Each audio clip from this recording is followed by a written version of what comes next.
ನಮಸ್ಕಾರ, ನೀವು ನೋಡ್ತಿದ್ದೀರಾ ಪೊಲೀಸ್ ನ್ಯೂಸ್ 007ಗೆ ಸ್ವಾಗತ. ನಿಮ್ಮ ಯಾವುದೇ ವಿಡಿಯೋ ಅಥವಾ ಸುದ್ದಿ ಜಾಹೀರಾತಿಗಾಗಿ ಹಿಂದೆ ಸಂಪರ್ಕಿಸಿ 9611114528. ಅಮಾಯಕ ರೀತಿ ಕಾಣುವ ಅಜ್ಜಿ ರೈತರ ಪಾಲಿನ ರಾಕ್ಷಸಿ.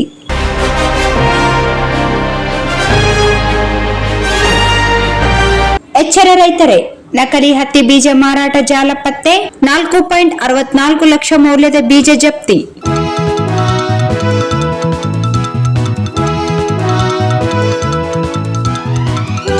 ನಕಲಿ ಬೀಜ ಮಾರಾಟ ಜಾಲ ಬಯಲು, ಕೃಷಿ ಇಲಾಖೆ ದಾಳಿ. ಹನುಮಾಪುರ ಕ್ಯಾಂಪ್ನಲ್ಲಿ ಅಕ್ರಮ ಹತ್ತಿ ಬೀಜ ದಂಧೆ ಪತ್ತೆ.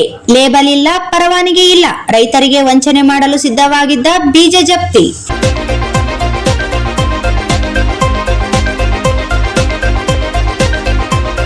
ಗಟ್ಟೂರು ಹನುಮಾಪುರ ರಸ್ತೆಯಲ್ಲಿ ಅನಧಿಕೃತ ಹತ್ತಿ ಬೀಜ ದಾಸ್ತಾನು ಪತ್ತೆ. ರಾಯಚೂರು ಜಿಲ್ಲೆಯ ದೇವದುರ್ಗ ತಾಲೂಕಿನ ಗಟ್ಟೂರು ಹೋಬಳಿ ವ್ಯಾಪ್ತಿಯ ಹನುಮಾಪುರ ಕ್ಯಾಂಪ್ ಪರಂಗಡ್ಡೆ ಪ್ರದೇಶದಲ್ಲಿ ರೈತರಿಗೆ ಮಾರಾಟ ಮಾಡುವ ಉದ್ದೇಶದಿಂದ ಅನಧಿಕೃತವಾದ ದಾಸ್ತಾನು ಮಾಡಲಾಗಿದ್ದ ಹತ್ತಿ ಬೀಜಗಳ ದೊಡ್ಡ ಜಾಲವನ್ನು ಕೃಷಿ ಇಲಾಖೆ ಅಧಿಕಾರಿಗಳು ಪತ್ತೆ ಹಚ್ಚಿದ್ದಾರೆ.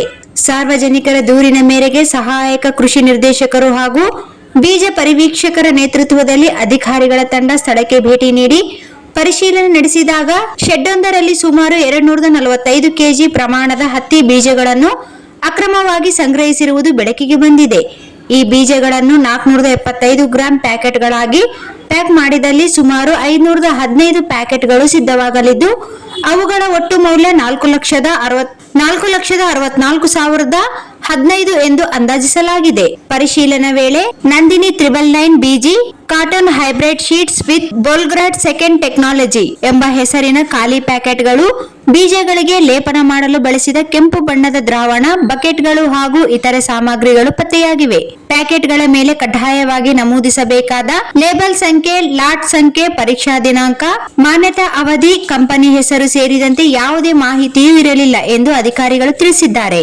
ಈ ಬೀಜಗಳನ್ನು ರೈತರಿಗೆ ಮಾರಾಟ ಮಾಡುವ ಉದ್ದೇಶದಿಂದ ಶೇಖರಣೆ ಮಾಡಲಾಗಿತ್ತು ಎಂಬ ಅನುಮಾನ ವ್ಯಕ್ತವಾಗಿದ್ದು, ಬೀಜಗಳ ಗುಣಮಟ್ಟ ಪರೀಕ್ಷೆಗಾಗಿ ಮಾದರಿಗಳನ್ನು ಸಂಗ್ರಹಿಸಿ ಪ್ರಯೋಗಾಲಯಕ್ಕೆ ಕಳುಹಿಸಲಾಗಿದೆ. ಸ್ಥಳದಲ್ಲಿ ಒಟ್ಟು 7 ಚೀಲಗಳಲ್ಲಿ ಸಂಗ್ರಹಿಸಲಾಗಿದ್ದ ಬೀಜಗಳನ್ನು ಜಪ್ತಿ ಮಾಡಿ ಸುಪರ್ದಿಗೆ ತೆಗೆದುಕೊಳ್ಳಲಾಗಿದೆ. ಈ ಪ್ರಕರಣದಲ್ಲಿ ಶ್ರೀನಿವಾಸ್ ರೆಡ್ಡಿ ಎಂಬುವವರ ವಿರುದ್ಧ ಅಗತ್ಯ ವಸ್ತುಗಳ ಕಾಯ್ದೆ 1955ರ ಕಲಂ 3 ಮತ್ತು 7 ಹಾಗೂ ಬೀಜ ನಿಯಂತ್ರಣ ಆದೇಶ 1983ರ ಸಂಬಂಧಿತ ನಿಯಮಗಳಡಿ ಕಲ್ಲೂರು ಪೊಲೀಸ್ ಠಾಣೆಯಲ್ಲಿ ಪ್ರಕರಣ ದಾಖಲಾಗಿದೆ.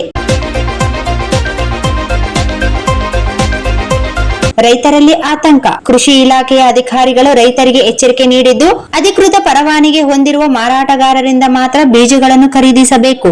ಲೇಬಲ್, ಕಂಪನಿ ವಿವರ, ಲಾಟ್ ಸಂಖ್ಯೆ ಹಾಗೂ ಬಿಲ್ ಇಲ್ಲದ ಬೀಜಗಳನ್ನು ಖರೀದಿಸಬಾರದು ಎಂದು ಮನವಿ ಮಾಡಿದ್ದಾರೆ. ನಕಲಿ ಬೀಜಗಳು ರೈತರ ಬದುಕನ್ನೇ ಹಾಳು ಮಾಡಬಹುದು. ಅನುಮಾನಾಸ್ಪದ ಬೀಜ ಮಾರಾಟಗಾರರ ಬಗ್ಗೆ ತಕ್ಷಣ ಕೃಷಿ ಇಲಾಖೆ ಅಥವಾ ಪೊಲೀಸರಿಗೆ ಮಾಹಿತಿ ನೀಡಿ ಎಂದು ಅಧಿಕಾರಿಗಳು ತಿಳಿಸಿದ್ದಾರೆ.